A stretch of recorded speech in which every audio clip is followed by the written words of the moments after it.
வணக்கம், இது stories with செல்வி. உங்களுடன் தாமரை செல்வி. இன்னைக்கு நம்ம கேட்க போறது சஸ்பென்ஸ் நிறைஞ்ச ஒரு English thriller, Havoc Says Hi. வாங்க கதைக்குள்ள போகலாம். Chapter 2.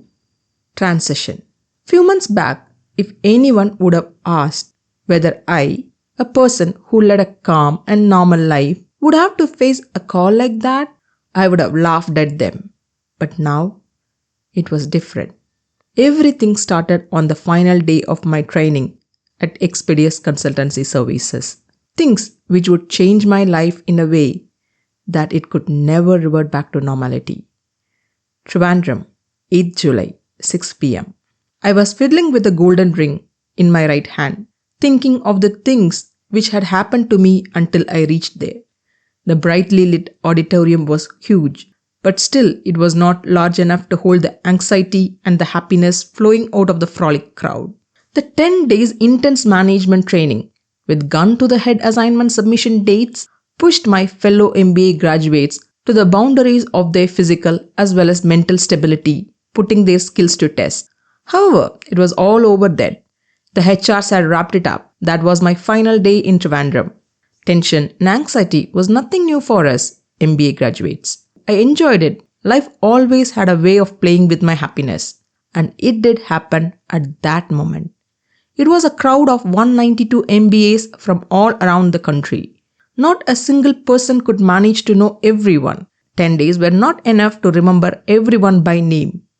But it was not long before I befriended almost half the crowd. Though I had trouble remembering all the names, I enjoyed their company. A lot of things had to be done. I and my college mates were supposed to leave for Chennai in the midnight train. I had a lot of packing to be done, as I was one of the worst packers ever. I lacked the basic skills for survival in the independent world. One person I longed for during this training period was my mom. My thoughts were interrupted by the speakers, which boomed on both the sides of the auditorium, piercing the temporary silence which fell in between the names read out by the HR and brought me back to my faculties. The HR was reading out the list in his hand for the trainees to come and collect their joining letters. Ahendranath, my friend, was busy bending over the keyboard and typing in the names of the people who attended the training for the official records. He had trouble finding the right keys due to his weak eyesight. Since I was bored waiting, I thought I would help him out. I strolled to the first row and approached him. "Bro, need help?" I offered. He hesitatingly raised his head. After looking at the source of the voice, his face brightened. He was one of the guys I befriended on the first day of my training. I like to keep myself busy. There was not a moment people had seen me doing nothing. Everyone saw me as the guy who had a smile on his face all the time. He said, "Sure, Vijay, the keyboard keys were kind of crampy. Why are they so closely put?" I ignored his question and began to type as fast as I could. However, the list went on and on. It was a tedious job. Poor fellow, Ahendranath didn't want to leave the place as it was his responsibility which he had delegated to me. He offered to read the list for me to type. The list flowed. Ankit C. Lekha Gag. Anita Jagadishan. Bhagyashri Chattapodey. It was a variety of names from Kashmir to Kanyakumari. Though my name was Vijay, most of my friends got accustomed to calling me Vijay. I kind of liked it. So it became my name among all friends and family except my birth certificate. I heard the HR guy call out my name. I was just few steps away from him. I gave the keyboard back to Ahendra and got up to collect my joining letter, a group photo and a nominal roll, list of people attending the training.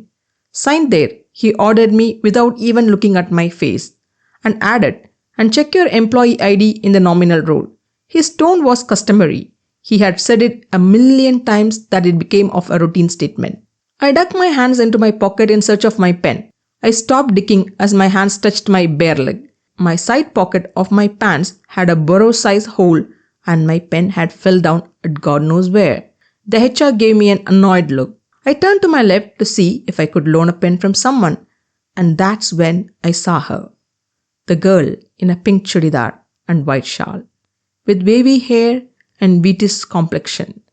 That was the moment when I first saw her. A fragrance of a pink rose spread through my veins the moment I saw her that close. She was as bright as a sun. Her eyes had energized me within an instant. She was fiddling with her golden ring with her slender fingers. It was loose for her, but she still wore it. It might have been some sentimental value for her. I kept looking at her like I found what I had lost long back. She began to start writing on a piece of paper which she held in her hands. Her hair played its own tune on her shoulders, rolling and waving at the passers-by in pride. The way she combed her hair in side partition was not something new, but it made my senses go haywire. Her straight-edged nose was shapely carved by the god's own hands. She flapped her eyelids, trying to read something in that paper she held. She unconsciously smiled at something. Her smile was complete, which started from her eyes and ended in her chin. Her cheeks puffed as the smile stayed there for a moment. For a second, my mind went blank, without any thoughts. There was innocence in her eyes. The world, I knew, was not a place for such pure emotions. Maybe she got lost to her way to heaven and got stuck here in this hell. It reminded me of the things I avoided. My eyes went dry with lack of tears, seeing the smile I missed, and the smile which stirred my soul from inside, standing right before my eyes. I closed my eyes, trying to forget whatever past that was running through my heart, and tried filling my mind with the present. Once again, I forgot everything and brought my smile back in place. The smile that always stayed, which people mistook for sarcasm, but they didn't know it was not directed to them. "Can I have your pen for a moment?" I asked with extra politeness. She smiled and said, "Okay," in my mother tongue, and that's when I realized she was from my state. I had never seen her during our training since she was not from my batch. Once again, fate played. We were divided into batches and she fell into a different batch. The HR cried, "Please hurry up." We winced together, hearing him shriek, and she smiled at me. I got her pen and put my signature in whatever papers he showed. Seriously, I wondered this was the best place to con you into putting your signature and make you renounce all your ancestral property, and there would not be anything that could go wrong. But I didn't have to worry about that, as I had none.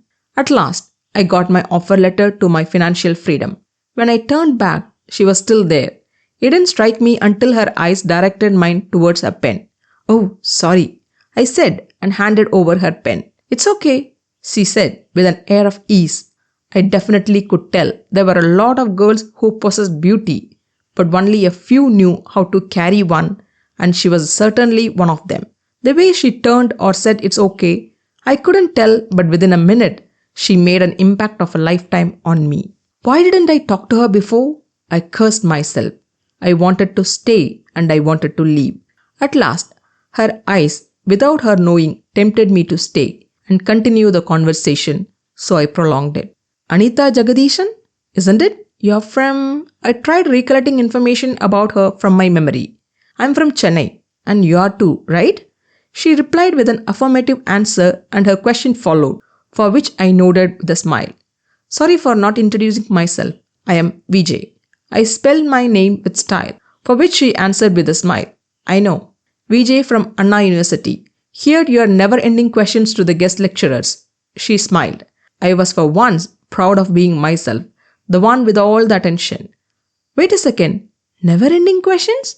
I read your postings to be in Mumbai. Isn't it a mistake?" I urged her to do something about it, showing the way to HR.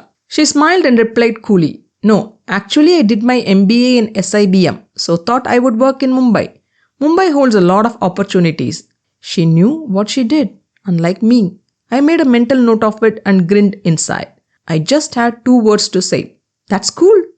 I didn't know what was so cool about it, but I was dumbstruck. I wanted to know more about her, or I just wanted her not to leave. "Vijay, let's go." Someone called me from behind. My friends. As every guy did, keeping girls before his friends, I turned towards them and pleaded, "5 minutes, guys." My timing was defective. I heard her friends call out for her. I expected her to ask her friends to wait for 5 more minutes, just like I did. But she didn't. She let me fall down a deep pit. "Don't take me wrong, my friends need to leave," she politely said. No props.